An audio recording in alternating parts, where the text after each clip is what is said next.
Hola a todos, bienvenidos a las segundas jornadas de las jornadas virtuales de ADENAC. Estamos en este momento a punto de comenzar la tercera mesa de reflexiones. La misma tiene que ver con investigación en administración. Este es un tópico, digamos, que le hemos pedido a la Universidad Nacional de Mar del Plata que lo trabajara, y tenemos acá la presencia de Luciana Barilaro, de Mariela Fautel y de Alejandro Musticchio, tres integrantes de nuestra asociación, grandes colaboradores, que bueno, muy gentilmente agradecieron, digamos, accedieron a colaborarnos y hicieron un trabajo excelente, y bueno, ahora ellos van a compartir con todos nosotros sus reflexiones respecto a los temas que se han abordado, los distintos trabajos que se han presentado en este eje en lo particular. Luciana, Mariano, Alejandro, muy buenas tardes, muy bienvenidos, gracias nuevamente por estar con nosotros. La palabra es de ustedes. Bueno, buenas tardes a todos. Veo que ahí van ingresando de a poco a la sala. Nosotros nos vamos a trabajar, a tratar de hacer alguna articulación, algún cierre respecto de nuestro eje, que sería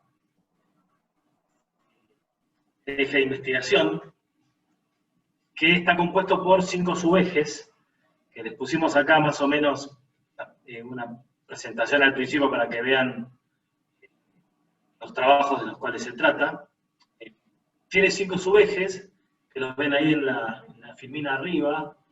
La realidad es que estos subejes son transversales en general, por lo menos desde los trabajos que nos tocó ver. En este caso no son muchos, son 7 nada más, con lo cual vamos a tratar de encontrar alguna articulación entre ellos, y no sé si vamos a ocupar la hora entera.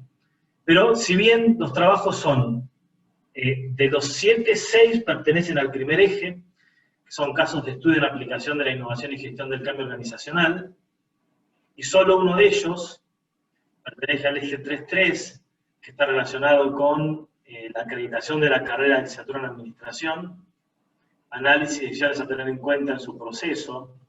En definitiva, podría canalizarse en ese subeje o en algún otro. Vamos a tratar de hacer un análisis transversal de los trabajos y encontrar algunos links entre ellos. Y acá lo que tienen es los trabajos sobre los que vamos a articular y el orden en el que pensamos más o menos contar lo que estuvimos viendo, y generar un espacio para, bueno, que vayan haciendo comentarios. Como en el resto de los casos, los trabajos están a disposición, vieron los videos. Así que bueno, escuchamos los comentarios que tengan de los que los leyeron. Hubo algún intercambio interesante en el chat, con alguna respuesta de los autores. Y bueno, y si los autores están presentes durante esto, estaría bueno que ante alguna consulta o algún aporte nos puedan ir tirando ideas mientras vamos trabajando un poco con la presentación. ¿Sí? Chicas, ¿algo para decir antes de arrancar? No, simplemente, bueno, gracias Víctor y a la organización de ADENAC por permitirnos trabajar en este eje. Y bueno, buenas tardes a todos y a todas las colegas presentes. Lo mismo, buenas tardes a todos. Encantada de estar en este espacio de integración con los colegas. Siempre ADENAC es una fiesta en el intercambio que uno tiene con los compañeros que nos encontramos una vez al año, y este año no queríamos dejar pasar la ocasión. Así que acá estamos, esperamos poder hacer unas reflexiones interesantes a partir del eje que nos toca. Muchas gracias. Bueno, en esto de empezar a abordar desde los trabajos de investigación, ¿no? El primer trabajo que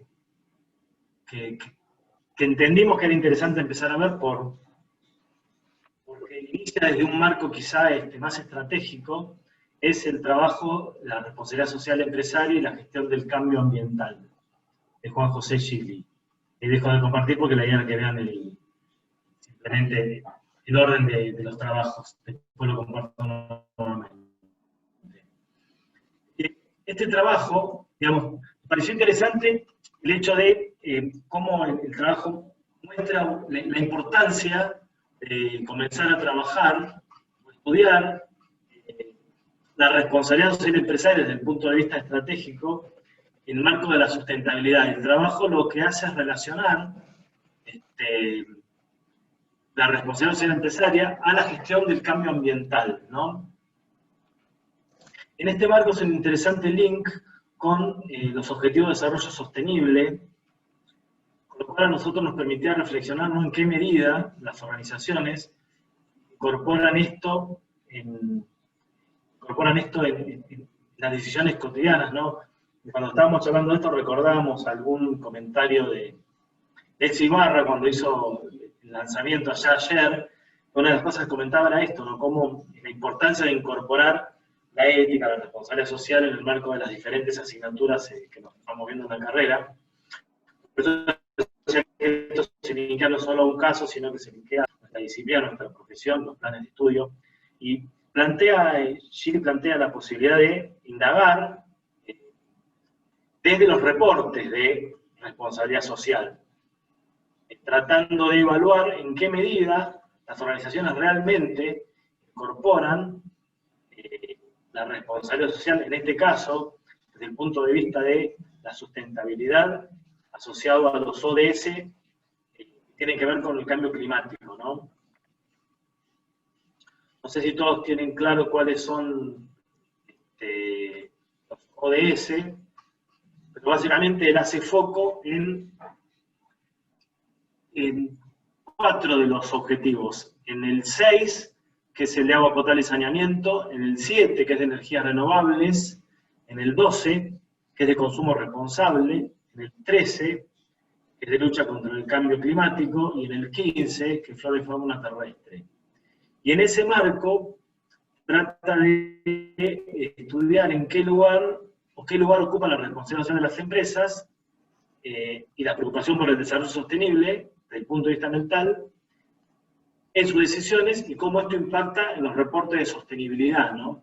Plantea hacer una indagación al respecto, tratando de obtener algún tipo de conclusión y tratando de dar respuesta a algunos objetivos específicos, producto de algunas preocupaciones, ¿no?, problemas que él encuentra que son interesantes y que creo que es uno de los temas de mayor debate hoy en cuestiones de administración, ¿no?, como el compromiso con la sustentabilidad, las responsabilidades del sector privado. Si bien los ODS son un compromiso de los estados, también se propende a que sea un compromiso tomado por las organizaciones privadas y el tercer sector, ¿no? Bueno, él trata de ver el compromiso respecto a esto, probando alguna hipótesis que tiene que ver con si los indicadores que figuran en los reportes de sostenibilidad contemplan o no realmente los factores que hacen el riesgo ambiental, las decisiones empresariales, si priorizan o no como estratégicas las cuestiones ambientales, si las consideran una oportunidad de negocios, si las decisiones de materia ambiental se toma en cuenta la opinión del consumidor, de la sociedad, respecto de la sostenibilidad, y cuál es el grado de involucramiento de los empresarios con el cumplimiento de los ODS. Lo que nos pareció interesante es esto, de vincularlos con los ODS, porque en general trabajan con la responsabilidad social, por ahí no hay demasiados trabajos que vinculen sobre objetivos de desarrollo sostenible, que ustedes saben son objetivos fijados en el 2015 para el 2030, y que son una cosa operativa, ¿no?, una cosa concreta, un elemento concreto sobre el que trabajar, sobre el que hay reportes internacionales. Bueno, y en Latinoamérica la versión más habitual de esto tiene que ver con balance social, ¿no?, que es si bien es un tipo de reporte que está trabajado más desde contadores públicos, tienen quizá la incumbencia al respecto, encontrar en qué medida se linkea esto nos parecía muy interesante, nos pareció un aporte relevante, y no sé si hay preguntas sobre este trabajo. Hubo algunos planteos, les pareció muy interesante a todo el mundo, uno de los trabajos que tuvo más comentarios, no así preguntas, sí expectativas respecto de los resultados, ¿no? Si hay una pregunta que yo leí al respecto, que no sé si está el autor para poder contestarla, creo que no, pero que hacía una tal Luciana Marilaro en el chat, respecto de, porque el trabajo está planteado sobre las empresas que realizan reportes, y en general son las empresas grandes, ¿no?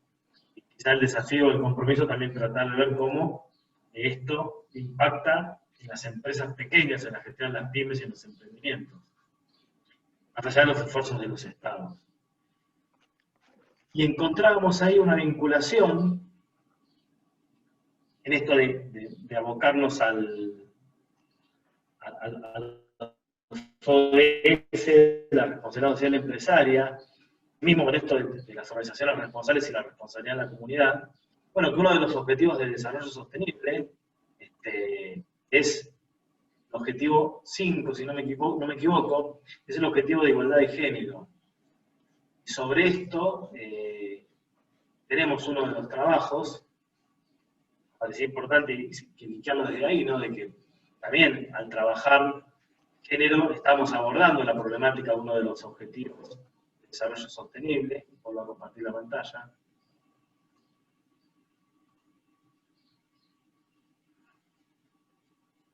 ¿Qué es el segundo trabajo? No sé, Mariana, ¿querés comentar? Sí, bueno, Ana Clara Rinchesi, su autora, procura mostrar la situación de la mujer en el ámbito laboral, haciendo especial foco en las organizaciones y en el acceso de las mujeres a puestos de decisión. Ella hace primero un análisis de tipo documental y también trabaja con entrevistas en profundidad a hombres y mujeres en puestos de decisión.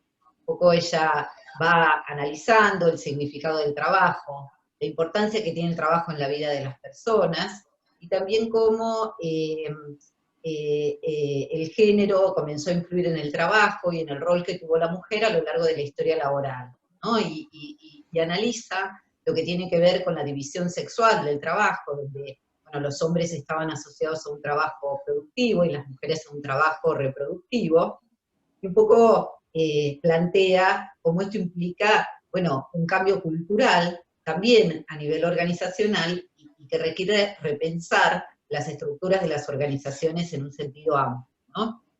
Entonces, bueno, cuando yo leía el trabajo de Ana Clara, me aparecían una serie de preguntas, ¿no? Como para compartir, bueno, con los colegas acá del panel, pero con todos los colegas que estamos participando de esto, y también, por supuesto, con Ana Clara, si está presente, que bueno, digo, cuando empezamos a pensar esto de las mujeres en los puestos de decisión, y uno ve que solo, digamos, el 21% de las empresas cuentan con mujeres en puestos de alta dirección, y en empresas grandes de más de 100 empleados, solo el 6,9% tenemos de CEOs en estas empresas. Cuando uno, digo, yo trabajo para el programa Ganar Ganar como consultora externa de OIT, y he trabajado esto con mujeres de la industria a nivel de toda Latinoamérica, y la cuestión del balance trabajo-familia aparece como un condicionante que menciona la autora del trabajo, y que, bueno, digo, la encuesta permanente de hogares da un poco cuenta de esto, porque las mujeres dedicamos 6.4 horas a las tareas de cuidado, mientras que los hombres dedican 3.4 horas, ¿no? Pero también esto, digo, nosotros estamos en un contexto altamente cambiante, y esto que era, digamos, un desafío, vamos a decir, para las mujeres por ahí de mi generación, ¿no? Hoy requiere ser repensado en un trabajo que acabamos de presentar el jueves con el profesor Fernando Fragueiro del IAE, con entrevistas en profundidad a números 1 de Latinoamérica.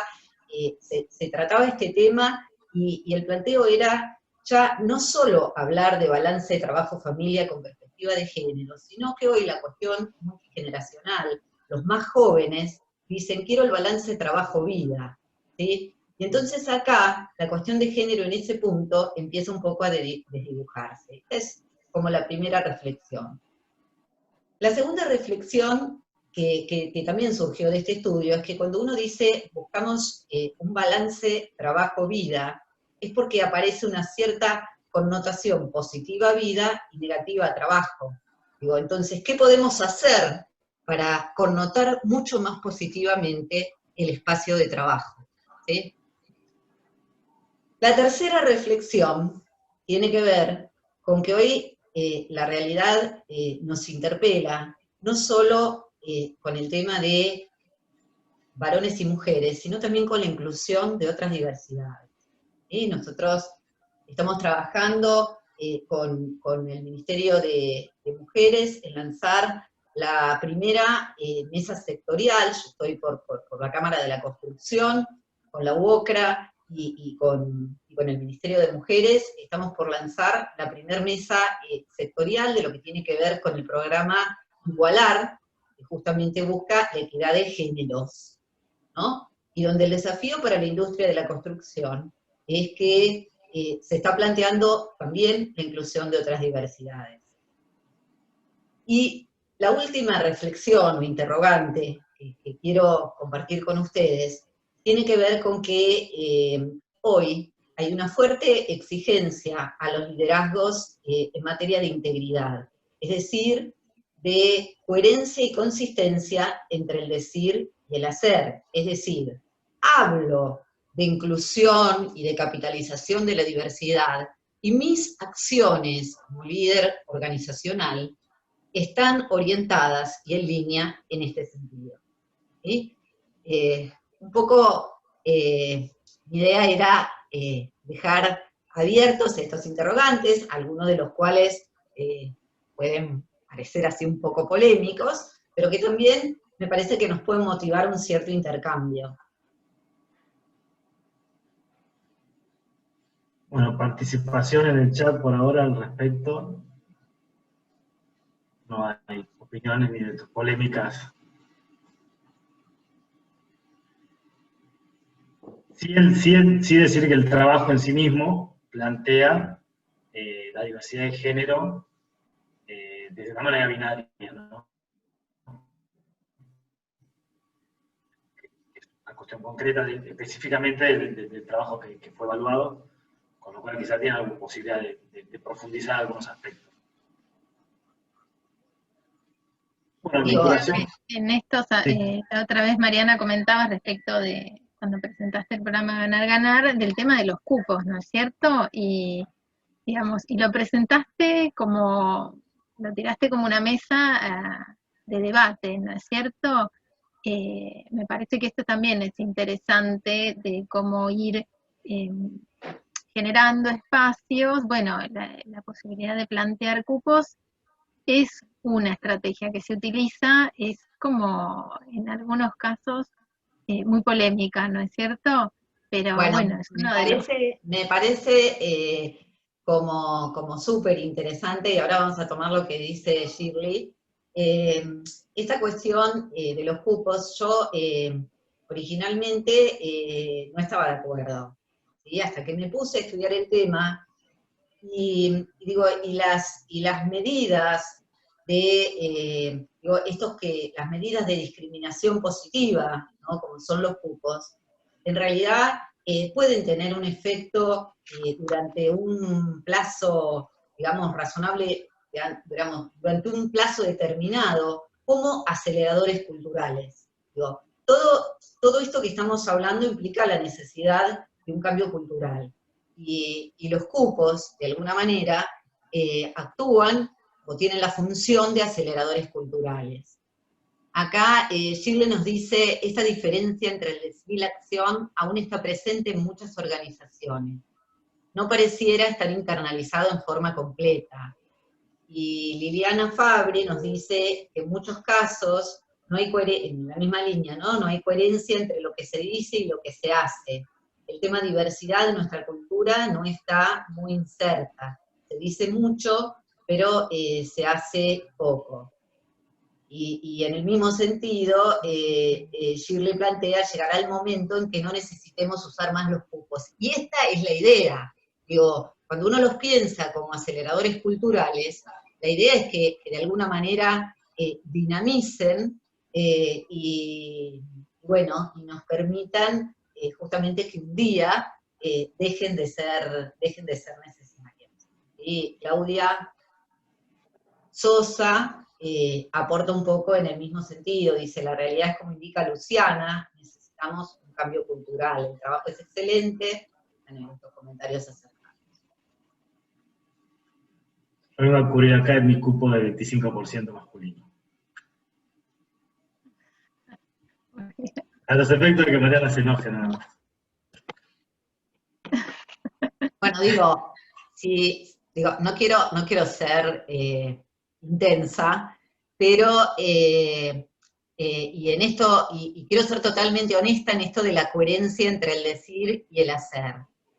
Generacionalmente tengo 52 años, 33 años de docente, y yo digo con convicción, buenas tardes a todas y a todos. Yo todavía no puedo decir a todes, ¿sí? Pero sí me parece que por lo menos es importante, y lo que busco es el lenguaje inclusivo en términos de decir participantes, integrantes, ¿no? Miembros.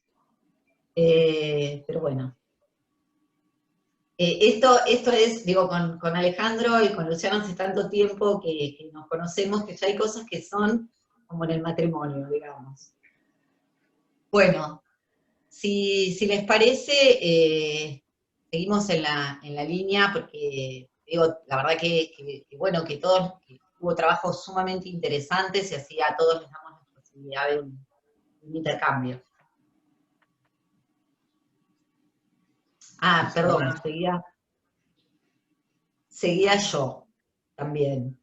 Y por ahí, ¿sabés qué? Te interrumpo un segundito. Me parece que por ahí lo que podríamos hacer es dar un poquito una explicación de por qué hicimos este orden de los trabajos que por ahí no coincide con el orden con el que están publicados, ¿no es cierto? Ahí en la página.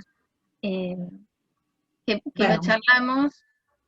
Un poco la idea fue primero tener lo que podía ser como una visión de los cambios, ¿no? De lo que son los cambios a nivel de contexto, es decir, cuando decimos los cambios en el ambiente de las organizaciones, ¿no? Donde fuimos pasando a que la creación de valor económico fuera condición necesaria pero no suficiente, y en esta mirada al 2030 empezamos a hablar de creación de valor en 4 dimensiones, es decir, en la económica, pero también en el valor humano, en el ambiental, como destacábamos en el primer caso, ¿sí? Y también en Latinoamérica de una mirada de lo institucional que entendíamos corresponde. Entonces, en ese plano, después fuimos a la estrategia, ¿sí? Y de ahí a la estructura. Y después pensamos, bueno, pero ¿a quién desafiamos con esto? Bueno, desafiamos con esto a los licenciados en administración, y para ello fue que pensamos en la importancia de las habilidades blandas en el desarrollo de nuestra profesión. Ese fue nuestro esquema de razonamiento. Bueno, dicho esto, el tercer trabajo que presentaron los colegas Ramiro Luzán, Romina Gallardo Martínez y Ezequiel Díaz, tiene que ver con un análisis del clúster ganadero bovino de Mendoza, ¿sí? Ellos hicieron este es un estudio que está en el marco de un proyecto de investigación bienal promovido por la Secretaría de Investigación Internacionales y Posgrado de la Universidad de Cuyo. Es un trabajo de tipo descriptivo, que luego de hacer un interesante análisis de fuentes secundarias, también incluye entrevistas en profundidad a informantes claves. Un poco los resultados parciales que ellos comparten con nosotros permiten identificar los distintos clústeres en la Argentina y la región, su grado de evolución, con un particular foco en el sector ganadero bovino, y luego, bueno, reflexionan sobre el posible impacto que conllevaría la implementación de este tipo de estrategias para impulsar el desarrollo regional y así incrementar, digamos, la productividad, la innovación y la creación de empresas desde una perspectiva de economía colaborativa. ¿Sí? Realmente es un trabajo sumamente interesante, y que a mí el interrogante o la reflexión que me despertaba tiene que ver con qué desafíos implica articular el desarrollo de un clúster productivo. ¿Sí? Me parece que eso, cuando venimos trabajando con la idea de las alianzas estratégicas, los mecanismos de cooperación, articular sistema de valor, ¿no? Entonces decir, bueno, en todo esto, que conceptualmente tenemos claras sus ventajas, que estamos convencidos de que impulsan el desarrollo, bueno, ¿qué desafíos, qué obstáculos, qué dificultades creemos que tenemos que enfrentar para el desarrollo de un clúster productivo? Me parece que esto puede ser un factor movilizador de algunas reflexiones acá por parte de mis colegas de la mesa o por parte de los participantes, no sé, un montón de participantes. No sé si están incluso los autores del trabajo que quisieran empezar haciendo una reflexión en este ¿Algún sentido. comentario? Ayer, Mariana, cuando estuviste en la mesa junto a Marcelino, él hablaba también de una propuesta, ¿no es cierto, Ale? Y hoy lo comentábamos temprano cuando justamente pensábamos en esto, y hablábamos justo esto que vos mencionás, ¿no? Y vos se lo preguntaste, del desafío de la integración, de la construcción colectiva, ¿no es cierto? Por ahí en un ambiente en donde prevalece el individualismo, estas estrategias de integración en clúster para poner en valor la actividad, tienen esa pequeña escollo, ¿no es cierto?, que es importante trabajar desde lo actitudinal. La potencialización de lo regional, ¿no?, que comentaba Marcelino ayer, quedamos con eso, ¿no?, lo potente de hacer sinergia de capacidades en diferentes ámbitos. Marcelino lo planteaba desde la formación. Nosotros pensábamos esto desde la formación, desde el clúster como agrupamiento económico productivo regional,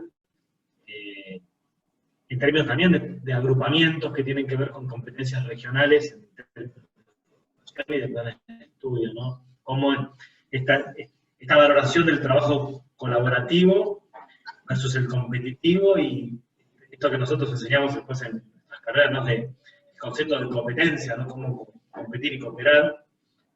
Me pareció un aporte interesante ver cómo se construye más allá de los clústeres que son reconocidos a nivel nacional, ¿no?, como hablar de Nicolás Mendoza. Bueno, y creo que en este sentido, aquí volvemos a una cuestión de coherencia y consistencia entre el decir y el hacer, ¿no? Porque digo, declarativamente hablamos de la importancia de la articulación de una agenda público-privada y con los sectores académicos. Después hablamos de la importancia de la articulación, digamos, con los distintos sectores de la cadena de valor, del tema de la articulación de la representación empresaria con la representación de los trabajadores, pero después empiezan a haber algunas dificultades en pasar de las ideas a la acción, ¿no? Entonces, por ahí pensar dónde radican, o en qué factores radican esas cuestiones. Acá Claudia Sosa nos dice, totalmente de acuerdo con sus comentarios, en el trabajo indica la que es baja la aplicación de la tecnología, pero también de los actores del clúster y la colaboración.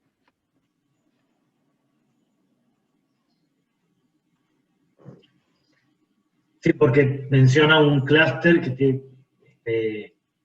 con bajo nivel de tecnología, bastante pyme, regional, con actores pequeños, creo que decía de hasta no más de 200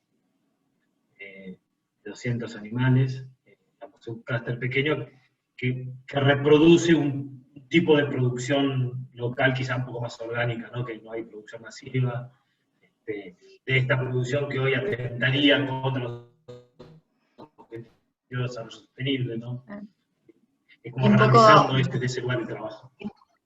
Un poco también cuando uno empieza a pensar en cuáles podrían ser estos obstáculos, digo, también, digamos, creo que hay cosas que se vinculan con los otros dos trabajos, porque tienen que ver con la credibilidad y la confianza, ¿no?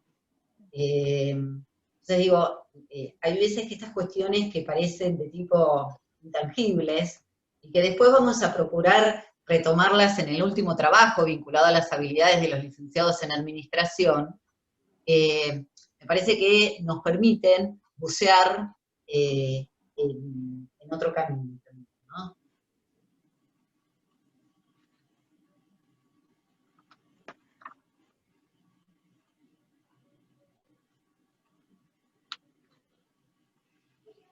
Bueno, si te parece, si quieren. sí. Sí, así llegamos a tiempo, cumplimos. Ya introduciéndonos más en cuestiones de estructura, como planteamos siempre en nuestras clases, a la estrategia le sigue la estructura. Está la propuesta de un diseño de estructura orgánica que se ajusta a la configuración de funcionamiento de identidad de la Fundación CREO, Centro de Recuperación y Entrenamiento Ocupacional. Mariana, vos lo desarrollabas, ¿no? Sí, bueno, aquí Mariana Valdés y Ethel Crexi proponen un diseño de estructura orgánica que se ajuste a la configuración de funcionamiento e identidad de esta fundación, que es una fundación de alta especialización para dar contención a personas con enfermedades poco frecuentes y sus familias, ¿no? Un poco ellas hacen un estudio de caso en el cual trabajan también con entrevistas estructuradas en profundidad, y trabajan conceptualmente, y acá la tenemos a Carla en la sala, es decir, que ya voy diciendo que espero un aporte de Carla. Trabajan, definen conceptualmente organizaciones del tercer sector, estructura orgánica, nuevas formas de organización, entonces ahí hablan del tema de delegación, descentralización, modos de gestión y comunicación en el equipo de trabajo y en vinculación con otras organizaciones, ¿no? Y pueden obtener como principal conclusión que para la fundación es necesario plantear un modelo de estructura que responda a nuevas configuraciones, organizadas sobre la base de procesos, con mayores niveles de autoorganización, basada en las relaciones y un poco de tipo células de trabajo, ¿no? Y un poco dicen que la incorporación de las tecnologías de la información y de la comunicación facilitan tanto la colaboración entre las redes internas como con otras organizaciones, ¿no? Entonces, cuando yo pensaba esto, digo, bueno, a ver, nosotros profesores de administración general hay una clara articulación, como decía Luciana, entre esta cuestión de identidad, estrategia y estructura. Y yo pensaba que, bueno, yo acá en Mar del Plata participo en representación de la universidad en una organización que se llama Mar del Plata Entre Todos, Monitoreo Ciudadano. Y un poco tenemos esta organización por células de trabajo. Y realmente, digamos, es una muy buena respuesta al perfil organizacional en el cual trabajamos. Y en esta organización se desarrolló el proyecto de crear, para promover el liderazgo de los jóvenes, crear lo que se llama el hub local de Global Shapers. Global Shapers es el brazo joven del Foro Económico Mundial, que trabaja sobre estos ejes que estuvimos trabajando hoy, del cambio climático, de revolución 4.0, de todos los temas que intervienen con equidad e inclusión, y que tienden a promover el liderazgo joven con una mirada, visión global, pero impacto local. Y también en esta estructura, desde una propuesta que es internacional, se propone este trabajo en células con mayores niveles de autoorganización.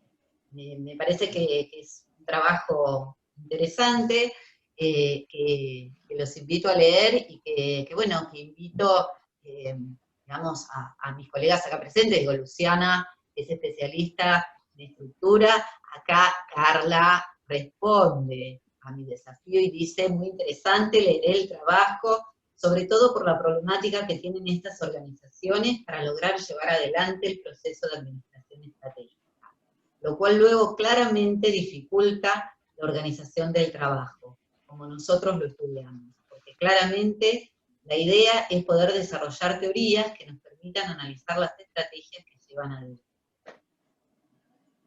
Y acá una de las autoras, gracias Carla, una de las autoras nos aporta que en la Fundación hay un gran equipo interdisciplinario que al no tener una estructura actual piramidal y sobre todo ahora, permite estas nuevas formas de organización.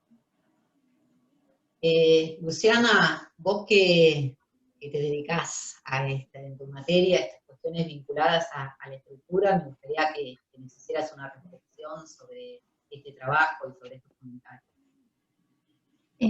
Sí, coincido un poco con lo que estaban planteando. Las nuevas formas de organización tienden a estructuras orgánicas, con mayor niveles de descentralización, con mayor horizontalidad en las relaciones. Todas las tecnologías de la comunicación que estamos disfrutando en este momento colaboran muchísimo con esa posibilidad, y además, como plantea la autora, siendo un equipo interdisciplinario, la posibilidad de trabajar orgánicamente potencia las individualidades de cada uno de los profesionales, seguramente pudiendo hacer un aporte mucho más rico al trabajar en forma conjunta. Así que en este caso me parece muy adecuada y respondiendo claramente a la estrategia, la propuesta de una estructura con baja burocratización, ¿no es cierto?, que permita flexibilidad en la integración de sus participantes. Ahí tenemos más comentarios. Sí, para que todos vean el chat, creo que hay una manera de cuando envían el chat que se lo envíen a todos, incluyendo a los participantes. Nosotros desde este lado no podemos hacer nada al respecto, es la versión de Zoom. Me queda una... Gracias, Shirley. Respecto a este tema, ¿no? A mí siempre me queda la misma duda, ¿no? Cuando discutimos estructura, ¿en qué medidas hemos llegado a un punto en el cual estas nuevas estructuras más orgánicas, que se potencian con las tecnologías, TICs, que generan estructuras laborales, incluso diseños de cargos que salen de los paradigmas tradicionales, si realmente se pueden describir desde los principios y los paradigmas que nosotros tradicionalmente estudiamos en la facultad? No sé si llegó un punto en el cual esos elementos no son suficientes para describir las relaciones que se dan en algún tipo de estructuras que ya tienen relaciones incluso hasta simbólicas que no veo que queden descritas en ninguno de los modelos tradicionales aplicados al análisis. Es una reflexión que siempre tengo y que me queda la duda, porque siempre arrancamos de Mises y vamos estudiando cada estructura moderna desde esos paradigmas y parece que no alcanzan a describirlas realmente.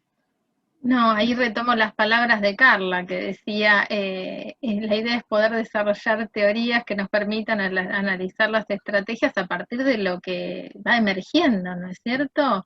este es el momento del relevamiento para la construcción de posteriores modelos organizacionales. Acá. Bien, acá Carla nos dice que son exitosas, sortean sus problemas y vulnerabilidades, y no podemos estudiarlas con nuestros modelos. Yete, la autora, dice, coincido, crear estrategias ante lo nuevo. Digo, tomemos esta sugerencia de Shirley de escribir a todos los panelistas y participantes, así todos Sí, lo vemos podemos todos. leerlo. Perdón, retomando esto, yo lo planteo porque, digo, lo vamos a retomar después en el último trabajo, ¿no? Pero desde el punto de vista de los contenidos, creo que es momento de debatir qué espacio de las materias dedicadas a estructura debieran tener los paradigmas que extraemos del modelo de Mixler. Creo que hay que dedicarle mucho menos espacio a eso para poder darle espacio a construir una cosa diferente, porque incluso los estudiantes también se dan cuenta que quizás los paradigmas que estamos utilizando no les alcanzan a ellos tampoco. Bueno.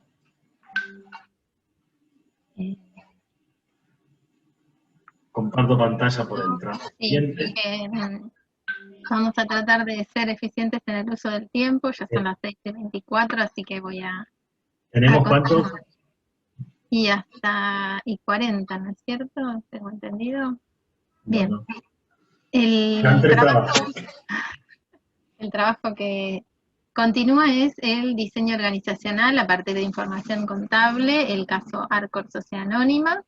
Los autores son Cravero Mauricio, Marzo Osvaldo, Olmos Mariano y San Pedro María Clara. No sé si están presentes, pero les cuento un poco. La intención del trabajo consiste en analizar las posibilidades de vincular la información pública de los entes que están obligados a presentar información contable con determinadas herramientas administrativas utilizadas para el relevamiento de información. Se busca que esta relación facilite un prediseño organizacional o el relevamiento remoto de la estructura y de funciones, y así validar su uso para la caracterización de las organizaciones en tiempos como los de pandemia, en donde los trabajos de campo se han dificultado bastante. A mí, respecto de este trabajo, me parece súper interesante la integración que proponen de distintas fuentes de información a las que el administrador puede acceder para iniciar el abordaje de una organización. Vincular la información contable, que en muchos casos es pública, ¿sí?, con herramientas utilizadas para poder relevar información, es muy interesante. Y en este caso yo destaco así como dos dimensiones respecto de este trabajo. La primera dimensión claramente es la de aplicación profesional, en donde este trabajo que ellos proponen nos corre un poco del eje tradicional de análisis económico-financiero que cualquiera, digamos, empezaría a hacer en cuanto recibe un juego de estados contables, en donde vemos la solvencia, la rentabilidad, todos lugares comunes. Y por otro lado, este trabajo, ¿sí?, y nos interpela a preguntarnos qué más ves, qué más podés ver en ese juego de estados contables. Y además, continuando con esta coherencia que planteaba Mariana, me parece que nos permite la observación de estos estados contables detectar alguna discrepancia entre lo que la organización dice en sus organigramas o en sus manuales de funciones respecto de lo que termina siendo evidenciado en los estados contables como resultado de gestión. También nos habla de su estrategia, deliberada o emergente, y me parece que metodológicamente hablando enriquece mucho la etapa de relevamiento de la información y de diseño, pero así como un diseño básico. De hecho, los autores lo plantean como bueno, empecemos el debate, ¿qué tal si esto nos sirve para un prediseño? No algo definitivo, sino como una visión más a tener en cuenta. Y por otro lado está la perspectiva pedagógica de la propuesta que ellos hacen, porque estamos en unas jornadas de docentes de administración y no puedo omitir ese detalle. Y me parece que la propuesta del ejercicio de análisis de información contable, comenzado desde un abordaje metodológico de una organización por parte de una información pública que los profesores podemos tener acceso, me parece súper interesante. Yo doy una materia, como les decía Mariana hace un ratito, en donde nos introducimos el diseño organizacional, y la verdad no se me hubiera ocurrido hacer este vínculo entre estados contables y diseño. Y ahí le paso a Alejandro, que también retoma el tema de diseño en las últimas materias. ¿Se te hubiera ocurrido, Ale, tomar a los estudiantes, proponerles, miren, a partir de esto, ¿qué más pueden ver? Claro, nosotros solemos enseñar, ¿no?, que claramente el plan de cuentas de una organización que después se traduce en un balance debiera reflejar los agrupamientos de información que después son útiles para tomar decisiones. Es básica, más allá que el balance no sea la mejor herramienta, es una herramienta más. Y hay así como un desapego del licenciado en administración a la información contable. Pero, claro, está bien pensarlo desde la óptica que el presupuesto, que quizás es la máxima herramienta de gestión o la máxima expresión de las expectativas reales de una organización, después se termina plasmando en el ejecutado en un balance, ya sea en el estado de situación patrimonial, por el stock, en el estado de resultados por el flujo, o en última instancia en el flujo de fondos.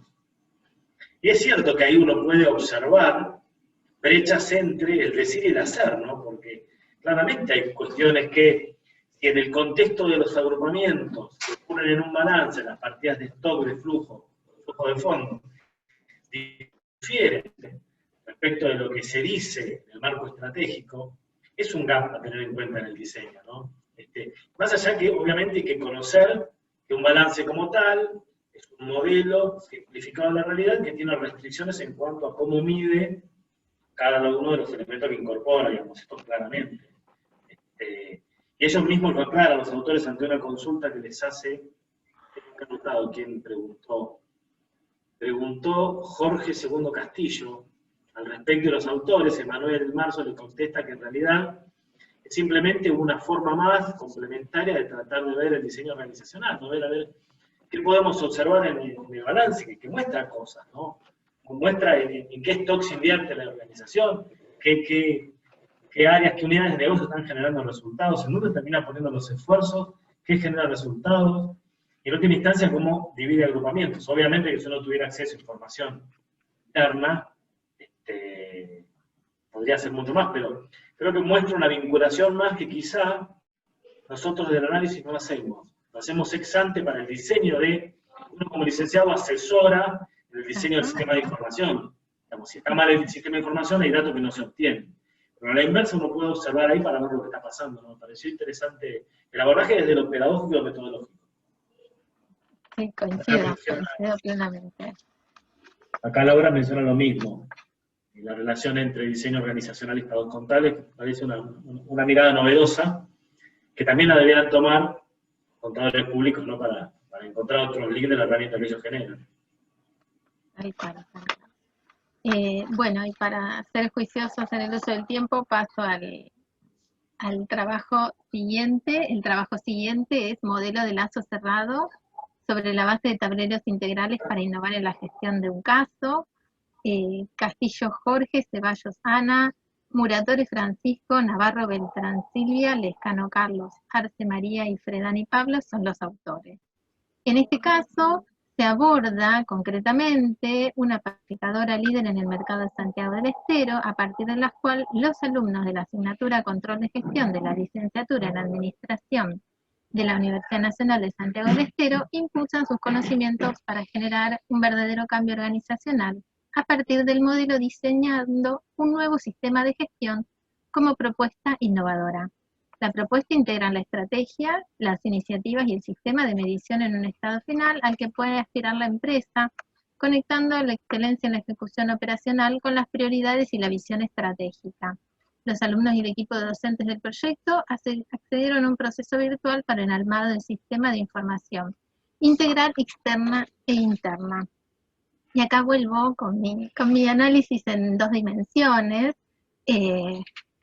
La dimensión pedagógica me parecía que era una experiencia muy interesante para esos estudiantes que han cursado la materia.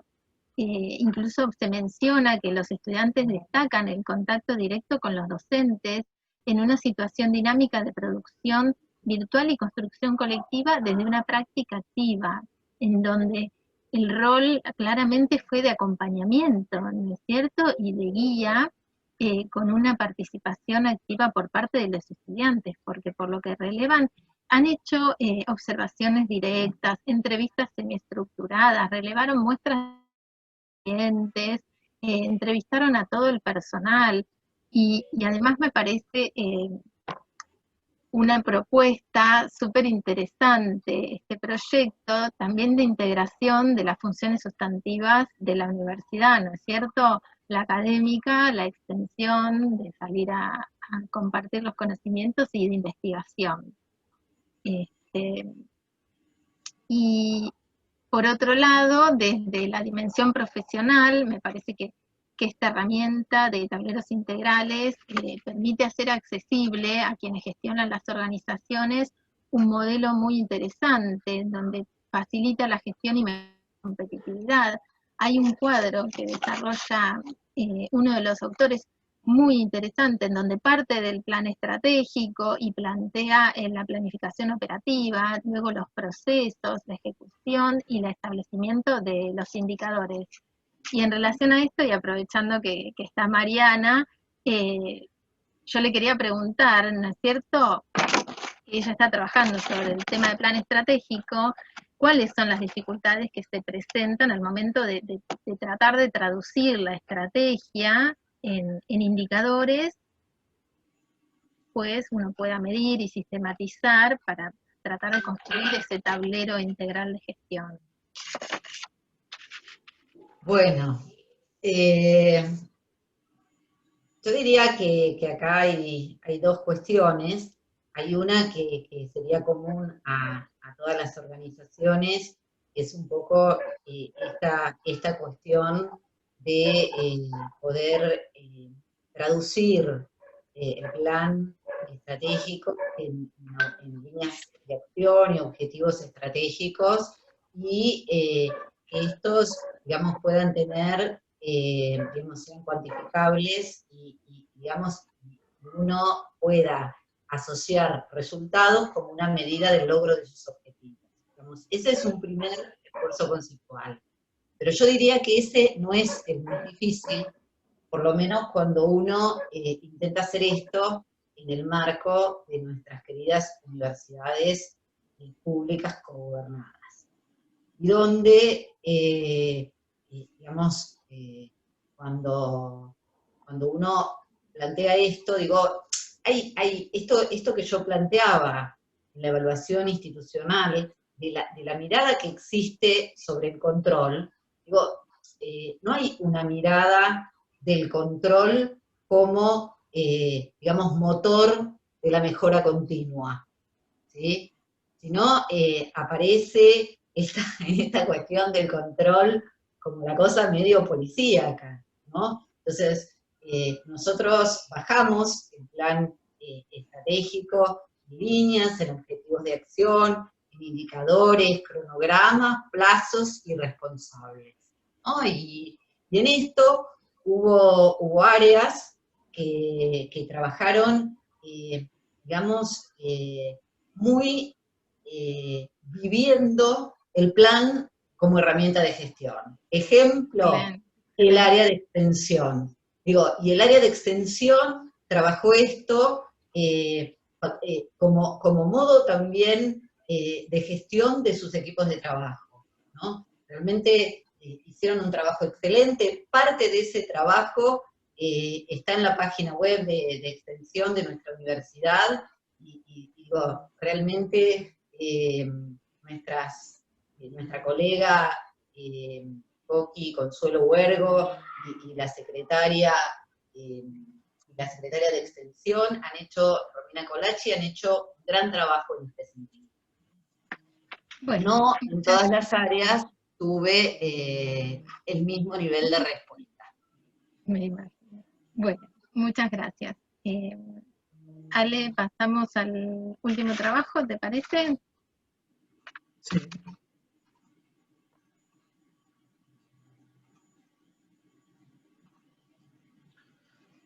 Bien, el último trabajo que queríamos cerrar con este es el único trabajo que pertenece a otro eje, que es al eje 3.3, referido a la acreditación. Está titulado Diseño de un indicador para la medición del grado de enseñanza de habilidades blandas en la licenciatura en Administración, de Alejandro Medina de la Fuente, Marcelo Medina Galván. Marcelo creo que está por ahí. La verdad que en esto de pensarlo, hoy decía Trending Topic, el trabajo quizá más comentado en el chat, el que tuvo más comentarios y más consultas, es este último trabajo. Quizá tiene que ver, ¿no?, con la temática que toca. Marcelo está por ahí puede aclarar alguna cosa. Comentarles rápidamente de qué trata. Me pareció interesante porque aborda la problemática de las competencias blandas, ¿no? Partiendo de, sin repetir el trabajo, porque lo habrán escuchado y lo habrán leído, sin repetirlo, ellos hacen un análisis respecto a esto que todos sabemos hoy, que las organizaciones demandan competencias blandas. Para nosotros es un tema central. En nuestra facultad estamos trabajando en este momento en la reforma del plan de estudios, pero estamos aquí, estamos interesados en el tema.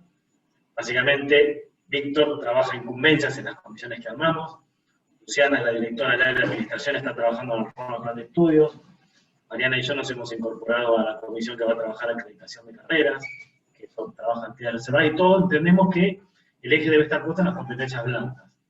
Creo que ya hay consenso, independientemente de que suceda o no suceda después en nuestras carreras, ¿no? Con lo cual lo interesante de la abordaje es que hace un estudio teórico del estado de la cuestión,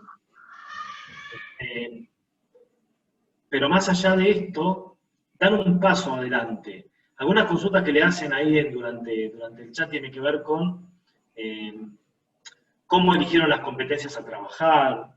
Hay muchos estudios que plantean competencias. Ellos hacen una selección comparando algunas fuentes de información y seleccionan un conjunto de competencias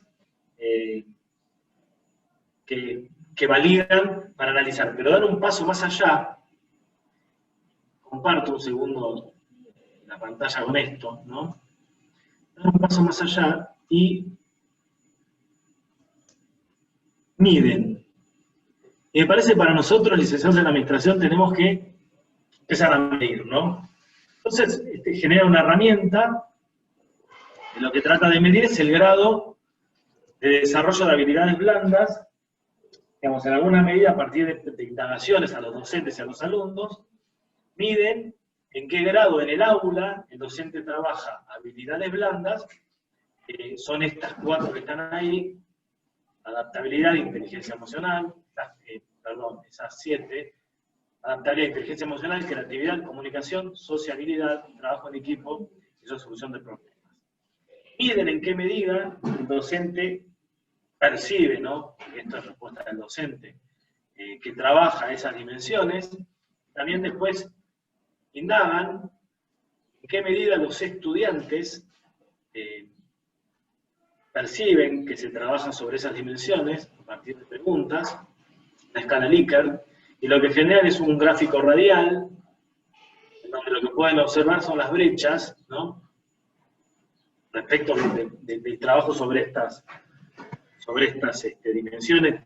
Si bien el resultado es específico de la Universidad Nacional de Tucumán, nos pareció interesante esto de empezar a medir, ¿no?, y tratar de generar herramientas que nos permitan ver qué estamos haciendo, qué percibimos que estamos haciendo, qué competencias estábamos trabajando, y cómo potenciar el trabajo. Creo que un desafío que tenemos en la licenciatura en Administración es empezar a corrernos de programas curriculares posicionados desde lo disciplinar, no enciclopédicos. Nos mencionaba esto, una charla que teníamos, que mencionaba Mariana con el vicerrector que trabaja en internacionalización, ¿no?, cómo en el marco de generar trayectos formativos que permitan movilidad de estudiantes y de profesionales, se requeriera generar competencias blandas que permitan la construcción de conocimiento, el aprendizaje, la resolución de problemas, y no tanto los contenidos. Y creo que esto es una motorización que tenemos, creo que todos, bastante claro, de que modificar la forma en que trabajamos, y el trabajo que hacen ellos permite medir esto, decir, bueno, una forma más de tratar de medir qué es lo que sucede en nuestras unidades académicas, en nuestras facultades, con nuestras carreras, con nuestros planes, ¿no? Y esto impacta en los planes de estudio, después debiera impactar en diferentes... Hoy hablamos de acreditación de carreras, ¿no? Que vamos a trabajar eso y que tenemos que tomar lo que trabajaron los contadores, pero también tenemos que tomar lo que nos diferencia de otras carreras. Y el contenido transversal de competencias blandas que requiere un licenciado en administración, me parece que es importante darle relevancia y diferenciarnos del resto, porque creo que ahí está la fortaleza de nuestra disciplina, ¿no? Acá hay unos cuantos aportes desde... Yo quería agregar, y te dejo, Víctor, que nos querés matar, yo quería agregar que en este estudio que referí, que presentamos el jueves, con entrevistas en profundidad a números 1 de empresas de Latinoamérica, todas estas habilidades blandas que menciona el trabajo de San Juan, son las que están principales en el posicionamiento, cuando se los pregunta cuáles son los requisitos requeridos para los líderes de cara al 2030, esos líderes que tienen que tener la mirada en los objetivos del desarrollo sostenible, que tienen que pensar en la creación de valor no solo económico, sino también humano, ambiental e institucional.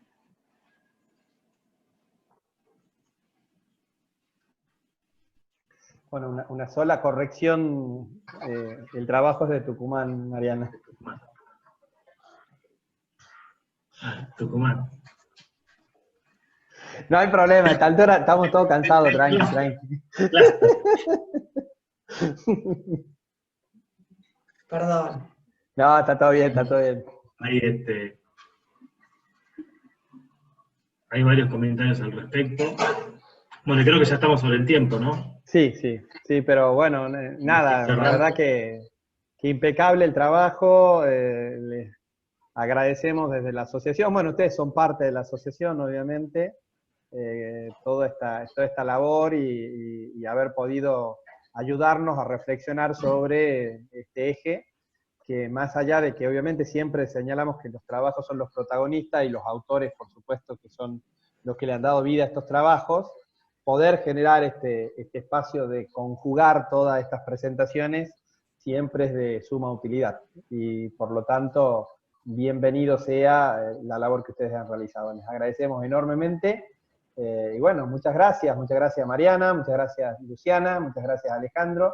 Y bueno, y muchas gracias también a todos los que nos han acompañado en la presentación de este. Bueno, gracias a todos y todas. Muchas gracias. Y a todes. Y a todos. Bien. Para que no se pongo la arroba, te pongo la arroba y te pongo la X también. De las ideas a la acción. Bien. Y ahí escribí en el chat y me salteé y puse todo espacio S para no poner la E. Venimos bastante bien con el programa.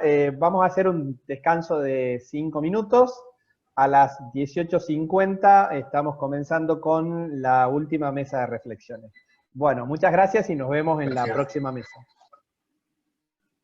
Hasta luego.